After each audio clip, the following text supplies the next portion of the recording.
Assalamualaikum warahmatullahi wabarakatuh. Halo teman-teman, perkenalkan nama saya Arifah Deta dengan NPM A1G023111.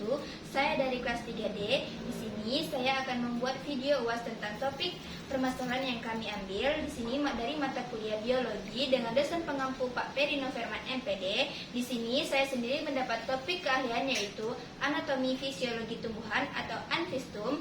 Baiklah, di sini saya ataupun kelompok kami mengangkat topik permasalahan yaitu asap dari pembakaran tandan kosong kelapa sawit yang dimana dilakukan di PT SBS Nganjungan Bengkulu Selatan. Di sini mereka melakukan pembakaran secara liar ataupun terus-menerus mengalami ataupun mereka membuat pembakaran tandan kosong kelapa sawit. Baiklah, di sini ada akibat dari pembakaran tandan kosong kelapa sawit terhadap topik keahlian saya yaitu tumbuhan, yang dimana akibatnya yaitu mempengaruhi proses fotosintesis pada tumbuhan, yang dimana mereka menutupi daun yang akan melakukan fotosintesis terhadap matahari. Matahari menyinari pada tumbuhan, sedangkan tumbuhan yang disinari tertutupi oleh asap dari pembakaran tandan kosong kelapa sawit tersebut, sehingga proses fotosintesis mereka tersumbat ataupun terhambat. Selanjutnya yaitu degradasi tanah. Apabila asap tumbukan dari debu dari pembakaran tadi mengendap di tanah, akan merusak struktur tanah serta tumbuhan yang ditanami dalam tanah tersebut akan terhambat proses pertumbuhannya. Selanjutnya yaitu pertukaran gas ataupun oksigen dalam tumbuhan itu terhambat karena stomata ataupun pori-pori dalam tumbuhan itu terhambat oleh polusi dari pembakaran tandan kosong kelapa sawit tadi.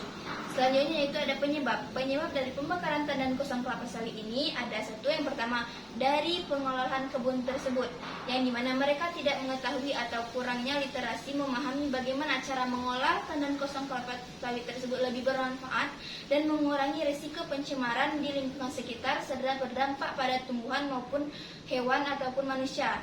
Nah, di sini juga mereka terlalu besar volume dari tandan kosong kelapa sawit tersebut sehingga mereka mengambil cara ataupun jalan yang lebih cepat yaitu dengan cara pembakaran sampah ataupun pembakaran dari tandan kosong kelapa sawit tadi, sehingga menimbulkan dampak yang banyak bagi tumbuhan, hewan ataupun lingkungan kita sekitar.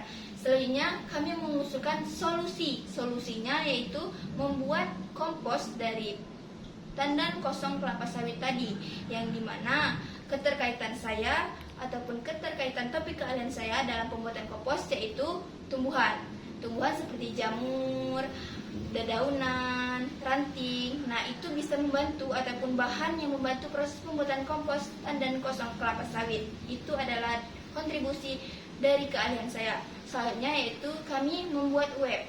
Nah, di sini judul web kami yaitu kekuatan tandan kosong kelapa sawit, yang dimana dalam web kami tersebut menjelaskan bagaimana cara membuat ataupun prosedur pembuatan tandan kosong kelapa sawit tersebut. Yang selanjutnya yaitu kontribusi segala keahlian kelompok kami. Nah, dimana kontribusinya yaitu ada 5 keahlian. Yang pertama itu ada kimia, yang kedua ada genetika, yang ketiga ada tumbuhan, yang keempat ada manusia, yang kelima adalah hewan.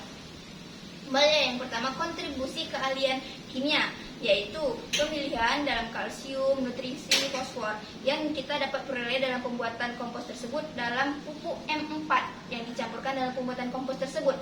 Disebut ada kimianya yang seperti fosfor, kalsium tadi.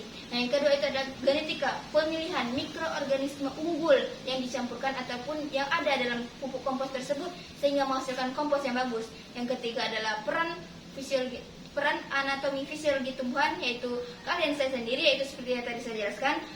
Kontribusinya yaitu adalah tumbuhan seperti jamur serta dedaunan dan ranting yang membantu proses pengendapan serta bahan pembuatan pupuk kompos dari tandan kosong kelapa sawit. Yang keempat itu ada manusia.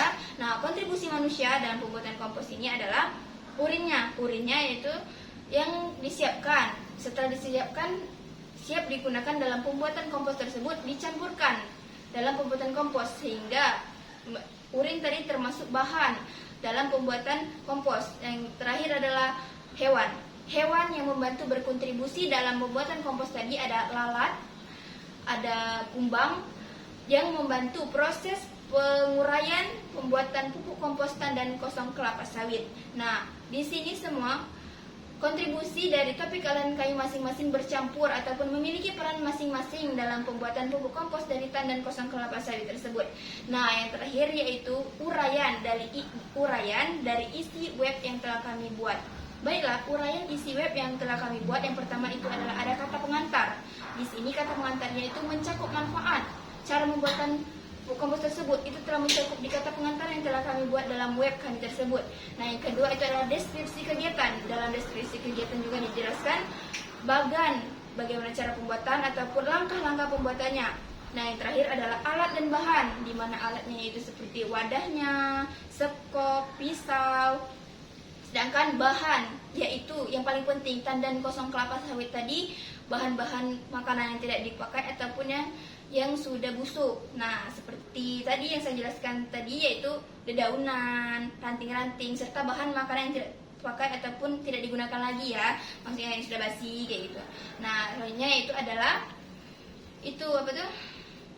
yang selanjutnya yaitu adalah kami prosedur pembuatan, yaitu cara pembuatannya, yang dimana langkah-langkah pembuatan tadi, yang dimana dari mulai pencacahannya, pencampuran dari segala bahannya, pengendapannya, serta sampai dibolak-balikan secara terus-menerus dalam seminggu ataupun 2 minggu sekali, sehingga produk ataupun pencampuran tadi tercampur secara sempurna dengan cara kita mengaduknya setiap 2 minggu ataupun seminggu sekali.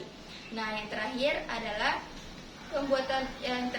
kita siap untuk menggunakan pupuk kompos tersebut dengan cara kita mengetahui ciri-ciri apakah kompos tersebut siap digunakan, seperti warnanya kehitaman dan memiliki bau seperti tanah.